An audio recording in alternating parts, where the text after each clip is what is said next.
अस्सलाम वालेकुम। Welcome to our YouTube channel Haidari goat and dairy farm. आज हम टॉपिक लेके आए हैं बकरी के बच्चों का, कि बकरी के बच्चे अगर बीमार हो जाते हैं क्योंकि गर्मी है और गर्मियों में बकरी के बच्चों को पालना काफ़ी ज़्यादा मुश्किल हो जाता है। बल्कि अक्सर देखने में ये केसेस भी आए हैं कि अच्छे खासे हेल्दी बच्चे जो हैं वो वीक होते होते एक्सपायर हो जाते हैं। तो हम इस चीज़ से बचेंगे, कोशिश करेंगे कि जानवर हमारे बीमार ना हों, और अगर बीमार होते हैं तो हमने उनको जल्द से जल्द रिकवर कैसे करना है ताकि वो अपनी खुराक अच्छी खा सकें और ग्रोथ उनकी अच्छी रहे। तो इसी तरह का एक केस हमारे पास आया है टेम्परेचर का। बकरी का बच्चा है तकरीबन 15 से 16 दिन का, जिसे टेम्परेचर हुआ है और बाय चांस ये हमारे पास आ गया। ये भी मैं आपको दिखाता हूँ। देखें, ये बकरी का बच्चा है और ये ब्रीडर मटेरियल है, यानी कि बहुत ही अच्छा कलर था इसका मक्खी चीनों में। इसे हुआ क्या है, इसे हुआ है जी तकरीबन 3 दिन से टेम्परेचर टेम्परेचर 104 पे। और एक यहाँ पर बात मैं सभी फार्मर्स को बता दूं कि अगर आपके किसी भी जानवर को बुखार हो जाता है, चाहे वो बकरी का बच्चा है, बकरी है, गाय भैंस कुछ भी हो, XYZ, सबसे पहले आपने क्या करना है, टेम्परेचर जितना भी है उसका आपने उसके सर में पानी लाजमी डाल देना है। ठीक है, सर को उसके अच्छी तरह धो दें, क्योंकि गर्मी है और गर्मी में बुखार सबसे पहले सर की तरफ जाता है। तो सर को आप धोएं, उसके बाद आपने फर्दर ट्रीटमेंट उसका करना है। ये बात अब पूरी गर्मी याद रखें कि जिस जानवर को भी टेम्परेचर होगा उसका सर आपने नॉर्मल पानी के साथ लाजमी धो देना है, ज़्यादा ठंडा पानी चाहे ना डालें। अब आते हैं हम दोबारा टॉपिक पे कि टेम्परेचर हो चुका है। अब बकरी के बच्चों को टेम्परेचर हो चुका है तो हमारी कोशिश ये होती है कि हम टैबलेट से या सिरप के साथ ही उसे रिकवर करें, इंजेक्शन हमें ना लगाना पड़े। सबसे पहले हम आते हैं सिरप पे कि सिरप इन्हें कौन कौन से देने हैं। अब जब 104 पे टेम्परेचर है, आपने सबसे पहले उसका सर धो लेना है। सर धोने के बाद आपने सिरप उसे देना है जी, ब्रूफिन देना है या पायरोफिन आपके पास पड़ा हुआ हो, जो भी हो, ये आप पिला दें। ये पिलाने के बाद साथ में आपने इसे दे देना है पैनाडोल सिरप। आपके पास अगर पड़ा हो, पैनाडोल सिरप पड़ा हो तो ठीक है।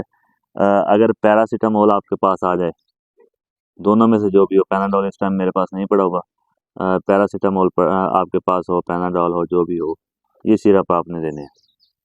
सबसे पहले तो सिरप के साथ जानवर ये जो है छोटे बकरी के बच्चे होते हैं ये रिकवर हो जाते हैं। अब अगर इसके साथ भी रिकवर नहीं होते हैं तो हमने इंजेक्शन कौन सा लगाना है, क्योंकि अक्सर डॉक्टर्स भी अवॉइड करते हैं कि यार छोटे बच्चे हैं तो इन्हें इंजेक्शन ना लगाया जाए, और हम फार्मर्स की भी यही कोशिश होती है कि हम इंजेक्शन के बगैर ही बकरी के बच्चों को रिकवर कर लें। अब सिरप के साथ रिकवर नहीं हो रहे, टैबलेट्स के साथ रिकवर नहीं हो रहे, तो हमने जाहिर सी बात है इसका ट्रीटमेंट तो करना है। और एक बात आपको मैं यहाँ पर हिंट बता दूँ कि टेम्परेचर अगर आपके पास थर्मामीटर भी नहीं है तो आप बकरी के बच्चे का टेम्परेचर कैसे देख सकते हैं कि यार इसे टेम्परेचर है। अगर कोई भी बकरी का बच्चा जो कि दूध नहीं पी रहा, प्रॉब्लम्स और भी हो सकते हैं, उसके स्टोमिक इश्यूज हो सकते हैं, उसे भूख ना हो, कुछ भी हो सकता है, तो मगर 75% चांसेस ये होते हैं जो बकरी का बच्चा दूध नहीं पी रहा कि इसे टेम्परेचर है। बकरी का कोई भी बच्चा दूध ना पिए तो आपने सबसे पहले ये सोचना है कि इसे बुखार हो चुका हुआ है, और बुखार का ही आपने ट्रीटमेंट करना है। ठीक है, ये आपको मैं हिंट दे रहा हूँ, बगैर थर्मामीटर के आपको पता चल जाएगा कि इसे बुखार है। उसके बाद अब जब टेम्परेचर इसका सिरप के साथ नहीं टूट रहा तो हमने इसे क्या करना है, हमने इसे दिन में 2 दफ़ा, सुबह को भी और शाम को भी, दोनों टाइम, और नहलाना तब है जब धूप कम से कम हो। मतलब अब टाइम हो रहा है तकरीबन 5 का, तो हम इसे 6 बजे तक नहलाएंगे दोबारा। सुबह हमने नहलाना है इस तरह के सूरज निकलने तक ये दोबारा से खुश्क हो चुका हुआ हो। अब हमने इसका सर धोया आधा घंटा पहले, उसके बाद सिरप से रिकवर नहीं हो रहा तो अब हम आएंगे इंजेक्शन की तरफ के इंजेक्शन इसे कौन से लगाएं। तो वो मैं आपको बताता हूँ। सबसे पहले आपने लगाना है डिक्लोरान। डिक्लोरान लगा लें, हम यहाँ पर एनारन यूज़ करते हैं, डिक्लोरान यूज़ नहीं करते हैं। एनारन बेस्ट है, मगर डिक्लोरान, क्योंकि डिक्लोरान अगर आप डिक्लोरान लगाएंगे तो उसका रिजल्ट इससे बेहतर आएगा आपके पास। एनारन अब इसके बॉडी वेट के अकॉर्डिंग कितना लगाना है, एनारन हम इसे लगाएंगे सिर्फ 1 ml। ठीक है, ये लोकल है एनारन, तो ये इसमें से तकरीबन 2 से 2.5 ml निकलता है। हमने इसे 1 ml लगाना है। और साथ में आप इसके एंटीबायोटिक कौन सा लगाएंगे, ये बड़ा ज़रूरी है, क्योंकि इसके साथ वक्ती तौर पर टेम्परेचर तो डाउन हो जाएगा, मगर जब तक हम इसे एंटीबायोटिक नहीं लगाते हैं कोई भी, तो इसका टेम्परेचर परमानेंट तौर पर नहीं उतरेगा। तो उसके लिए हमने इसे साथ में लगाना है एमॉक्सिसिलिन। एमॉक्सिसिलिन एंटीबायोटिक में आपके पास कोई भी पड़ा हो, एग्जांपल मैं आपको दे देता हूँ एमॉक्सीजेंट की। ये एमॉक्सीजेंट है, इसमें एमॉक्सिसिलिन होता है 15% और साथ में इसके होता है जेंटामाइसिन। ये 2 चीज़ें इसमें होती हैं, ये आप लगा सकते हैं। ये आपके पास नहीं है और आपके पास अगर एल्मॉक्स एल पड़ा हुआ है तो आप एल्मॉक्स एल लगा दें, इसमें भी एमॉक्सिसिलिन होता है 15%।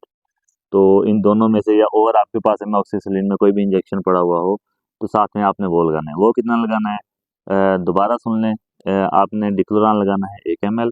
ये मैं आपको डोज बता रहा हूँ 1 मंथ तक के बच्चे की, कि 1 ml डिक्लोरान और 2 ml आपने लगाना है एमॉक्सिसिलिन। ठीक हो गया। ये अभी हम इंजेक्शन लगाते हैं और इसके लिए कोशिश करें कि नीडल जो है बकरी के बच्चे को इंजेक्शन लगाने के लिए बारीक इस्तेमाल करें। ये चाइना में नीडल आती है, बहुत अच्छी है। अगर आपके पास ये है ठीक है, वरना 10 ml वाली सिरिंज के साथ जो नीडल होती है उस सिरिंज के साथ, उस नीडल के साथ भी आप इंजेक्शन लगा सकते हैं।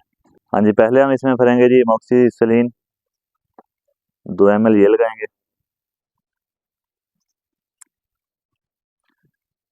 या हमें वेट करना पड़ेगा सामल साहब का कि बकरी का बच्चा उठा के लाएं।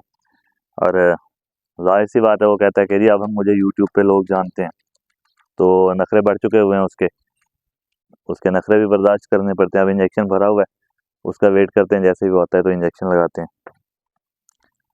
तब तक मैं आपको एक और चीज़ बता दूं जिसकी आपको बहुत ज़्यादा ज़रूरत पड़ सकती है बकरी के बच्चों में। इंजेक्शन लगाते हैं उससे पहले मैं आपको बता देता हूँ, बकरियों के बच्चों को अगर आपके प्रॉपर ग्रोथ नहीं आ रही है या हाँ जी 2 ml से लगाने लगे हैं जी एमॉक्सिसिलिन जले वो। कोशिश हमने भी बहुत की है कि ये तकलीफें ना दें इंजेक्शन वाली, सिरप के साथ ये रिकवर हो जाए, मगर नहीं हुआ। मजबूरी है, इंजेक्शन के अलावा कोई सॉल्यूशन नहीं है। साथ में हम ये डिक्लोरान या एनारन ये लगाएंगे हम 1 ml।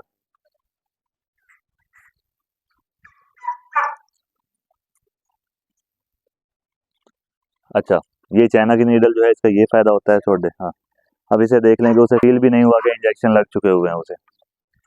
ठीक हो गया। ये थी आज की वीडियो। मजीद अगर आपका कोई भी जानवर बीमार हो जाता है, बकरी के बच्चों का कोई इशू आ जाता है, बड़ी बकरियों का इशू कोई भी आ जाता है, इवन बड़े जानवरों का भी आ जाता है, तो आप हमारे साथ कांटेक्ट कर सकते हैं। यूट्यूब पर हमारी किसी भी वीडियो पर कमेंट कर सकते हैं, हम आपको रिप्लाई करेंगे उसका ट्रीटमेंट। और अगर कोई यूनिक बीमारी होगी, मतलब कि कोई ऐसी बीमारी है जिस पर हमने पहले कोई वीडियो नहीं बनाई हुई, तो हम उस पर आपको वीडियो बना कर देंगे और उसकी टोटल डिटेल बताएंगे उसमें। और हम तब तक आपके साथ कांटेक्ट में रहेंगे जब तक कि आपका जानवर रिकवर नहीं हो जाएगा।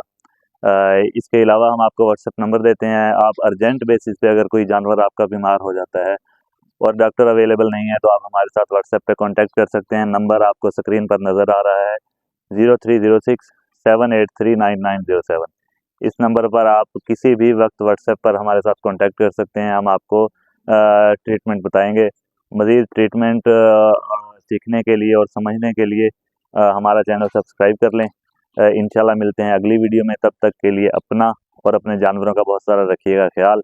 अल्लाह निगहबान।